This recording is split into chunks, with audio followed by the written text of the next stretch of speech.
and fair ladies, gentle patrons of the arts all, we bid you welcome. Herein shall you see a spectacle of great wonderment, namely that human creatures, such as we, may travel into the far reaches of space, even to the moon, by what means you shall see. Today's amusement is the more honored by the presence of His Most Britannic Majesty King James I, and his noble lady, Her Majesty Queen Anne. Fair sights shall you see. Dances, graceful and merry, sweet music shall you hear, played by the most skilled in all the land.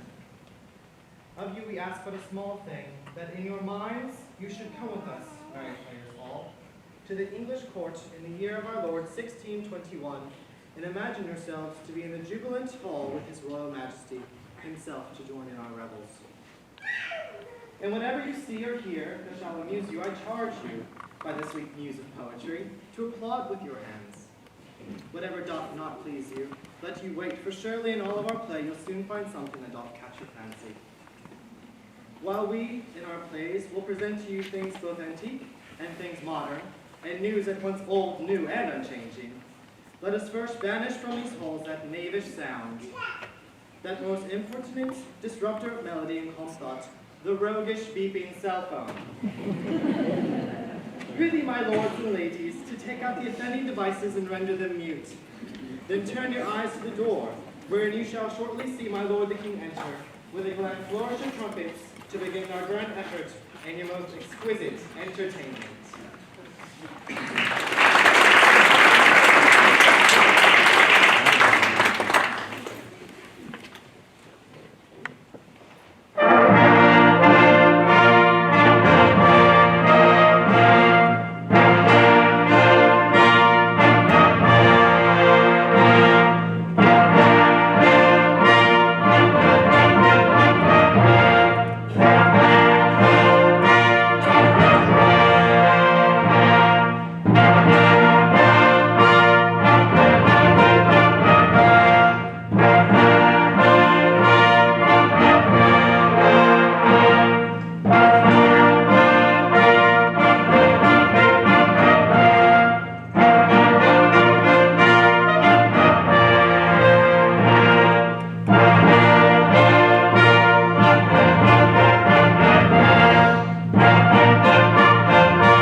News! News! News! Bold and brave news. New as the night it was born in. Or the fantasy that begot it. Excellent news. Will you hear any news? Yes, thank you too, sir. What is the price of it? Price! Coxcomb, what price? But the price of your ears. As if anyone pays for anything here. Oh, come forward, come forward. You must be some dull tradesman by that pig-headed look now, if you think there's no good anywhere but what's for sale. Indeed, I'm all for sale, gentlemen, you say true. I'm a printer, and a printer of news. And I do hearken after it, wherever it may be, at any cost. I'll give anything for a good copy of it now, be it true, false, so long as it be news. A fine youth. And now the matter of state, gentlemen. My confidence. Story to fill up my great book, my chronicle, which must be 3 reams at least, for I had agreed beforehand with my station to make it so big. And I want for 10 chapters yet. I have been here since 7 in the morning to get ready for 1 page. And I think I have it near complete, for I've noted both the number and the capacity of the degrees here, and told twice over how many candidates are in that room lighted. I will sit you down to a snuff precisely, for I love to give light to posterity in the truth of things. A finer youth. Gentlemen, I am neither prince nor chronologer, but one that's otherwise pleasant in my pen. A factor of news for all the shires of England. I do write my 1,000 newsletters a week ordinary, sometimes 12 times a day, business at some time, so I hope that my reputation is my own minister in town, and with my friends of all ranks and all religions, for which I keep an actual catalogue of dispatch, for I have my Puritan news, my Protestant news, and my Nonsense. And I hope to have a clearinghouse for news, ere long, that all shall be brought, and let's again vented under the name of tabloid news. And we will tell the stories of the riddling serpent of Sussex, or the witches putting the devil to dinner at Derby. News that when a man goes down where it is said to take place, can never be found. That's all one. Such news is made for common people, and why should they not have their pleasure in believing the lies that were made for them? There he speaks reason to you, mistress. I confess it. But it is the printing I am offended at, for I would have no use in it. For when it is written, though it be false, it remains news still. It is the printing of it that makes it news to a great many who believe nothing but what's in print. For those, I do keep my presses and so many pens going to bring forth wholesome relations, which once in a half score of years, as the age grows forgetful, I'll print again with the new date, and it's of excellent use. An excellent ad news, rather. Master Chronicler, do not talk. Nay, gentlemen, be at peace with one another. We have enough truth for you all. You dare to take it upon trust. I dare, I assure you. I dare too, but nothing so much as I have done, for I have been so cheated with false relations in my time, that I found it a far harder thing to correct my book than to collect it. True enough. But, to your news, gentlemen, whence does it come? From the moon, ours, mistress. From the moon? Well, which way? By sea or by land? By moonshine. A nearer way, I take it. I know it. A thing no bigger than a flute case. My neighbor, a spectacle maker, had drawn the moon at the bore of a whistle, made it as great as a drumhead 20 times, and brought it within the length of this room to me. I know not how. Nonsense! That's no news. Your reflexive glasses are common. No, the news will come out to come by Pythagoras' way, weren't you? By reading and writing and calculating. Right, as well read of you in faith, for Cornelius Agrippa wrote about it in his book Disco Lunae, there 'tis found. Sir, you are lost, I assure you. For our news has come to you neither by way of Cornelius Agrippa nor Cornelius Dribble. Nor any glassall. No philosopher's fantasy. Nor any mathematician. No forced way at all, but by the neat and clean power of poetry. The mistress of all discovery. Who, after a world of curious uncertainty, hath been employed to a servant of hers in search of truth, who has been there In the moon. in person. Ah, and is this night returned? Where? Which is he? Why, I must see the dog at his girdle and a bush of thorns at his back before I leave it. Do not trouble your faith, then. Ah, Give your minds to it a little. You know, those are the stale signs of the men of the moon, delivered down to you by musty antiquity, and they are as doubtful as their makers. Sir, I pray you, do not speak ill of antiquity. I must not hear ill of antiquity. Oh, I see. You have an old wife, perhaps, or your venerable jacket. There, and make much of them. Our report still, sir, I tell you, is news. Certain and sure news. Of a new world, And of creatures in that world, in the orb of the moon, which is now found to be earth inhabited. with navigable seas and rivers, A variety of nations, laws, and polities. with harbors, castles, and port towns, Inland cities, boroughs, hamlets, fairs, and markets. forests, parks, woods, estates, hunting grounds, meadows, pasture, and whatnot. Yes, but different from ours. Your poet has brought you all this. Truly, here was enough. 'Tis a pretty piece of poetry as it is. Which you could hear on, though. Yes, give your minds to it a little. Well, what inns or alehouses are there? Does he tell you? Truly, I have not asked him that. Why, in travel, a man can enjoy himself without thanks. I'm sure if he be a good poet, he has discovered a tavern in his time. That he has, or else I should think the worst of his verse. And his prose too. Is he a man's poet or a woman's poet, pray? Is there any difference? Many, as betwixt your man's tailor and your woman's tailor. Ha! We beseech you. I'll show you. Your man's poet may break out strong and deep in the mouth, as Pindar writes, Monte, decurrens velut omnis. But the woman's poet must slow, stroke the ear, as one who said himself most sweetly, must write verse as smooth and calm as cream, in which there is no poet nor scarce. Nonsense! Did your poet undertake his journey to the moon, I pray, on foot? Why do you ask? Because one of our greatest poets, I know not how good a one, went to Edinburgh afoot and has come back. Mary, he's been restive, they say, ever since. He has written nothing. We've had nothing from him on earth. That is the very same party that has been to the moon now. And he's been there since. Be like to road thither. Yes, post cakes upon the footfalls, Belinda. No, no. I assure you, he rather flew upon the wings of the muse. There are, in all of 3 ways of going thither. One is in the Mean's way, by rapture and sleep, in dreams.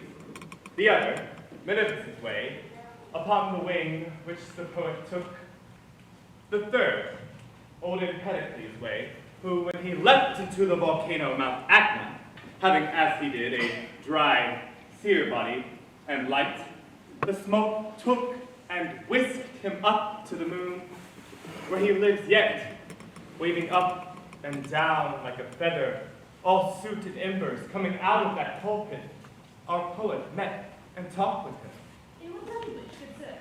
Only by signs and gestures, for they have no articulate voices there, only certain motions to music. All the discourse there is harmony.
themselves in. How do they live then? On the dew of the moon, like grasshoppers, and confer with the preachers. Have they creatures? Oh, a world of creatures. They are lunatic persons, walkers only, for they have leave only to hum and ha, not daring to prophesy or stand upon stools. All the fantastical creatures you can think of are there. I hope they're really there. And zealous women that will outgrown the groaning wives of Edinburgh. And lovers of fantastical bars? Ah, but none that will hang themselves for love, or drink candles' ends, or drink to their mistress's eyes till their own bid them good night, like the sublunary lovers do. No. Some few youths shall have that sigh and whistle themselves away, and they've presently been hung up by their heels, like meteors, to give the wiser ones some warning. Excellent. Are they ladies? And knights and squires. And servants and coaches? Yes, but the coaches are much of the same nature as the ladies, for they go only with the wind. Ah, pretty like children's jokes. Have they places of meeting with their coaches and taking the fresh open air and then to converse as they please, as in our Hyde Park or so? Ah, above all the Hyde Parks, far more hiding in private, for they do all in the clouds there. They walk in the clouds, they sit in the clouds, they lie in the clouds. Why, their very coaches are clouds. They have an island called the Isle of the Epiconies, and there, under one article, both kinds are signified, male and female the same. Not heads and broad hats, short doublets and long points. Neither do they ever undress for distinction, but laugh and lie down in the moonshine, and stab with their poignards. You do not know the delight of the Epiconies in the moonshine. No. And when they have come away, and they are ready to come away, the sheaves lay only certain eggs, and of those eggs are disclosed to race of creature. They're like men, but indeed are a sort of fowl. You shall see a copy of them if you please, and they're called volatees. Yes, speak. 'Tis time to exercise their eyes, for their ears begin to weary. Then we do not move these wings too soon, on which our poets mounted to the moon, Menippus-like, but all twixt and thus, clears and helps the presentment thus.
delight than to your belief.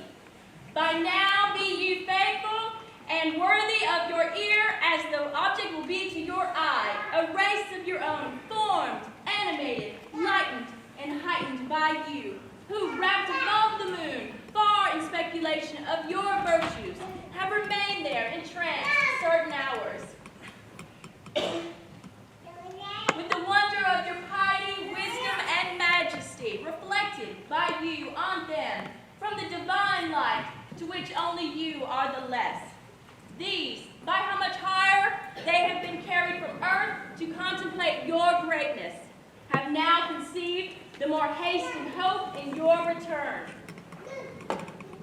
Approach your goodness and led by your excellent likeness of yourself the truth, that all motions be formed to the music of your peace, have their ends in your favor, which alone is able to resolve and thaw the cold they have presently contracted coming through the colder region.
However brightness may amaze, move you and stand you still at gaze, as dazzled with the light, as dazzled with the light. But with your motions fill the place, and let their fullness win your grace, till you call at their side, till you call at their side. So while the warmth you do confess, the warmth you do confess, and temper of these rays no less, to quicken and refine, you may by knowledge grow more bold, and so more able to behold the body whence they shine. You may by knowledge grow more bold,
bright this is that dawn, so bright.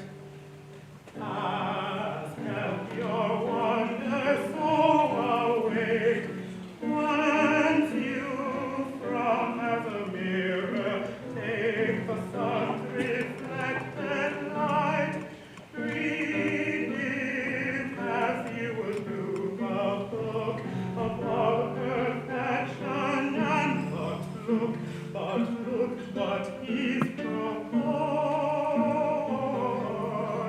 here.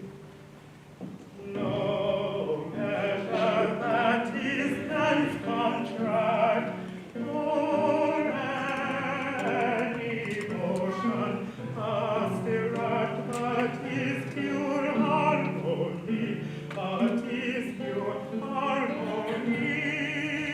pure harmony.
What does this music bring that is so carried in the air about?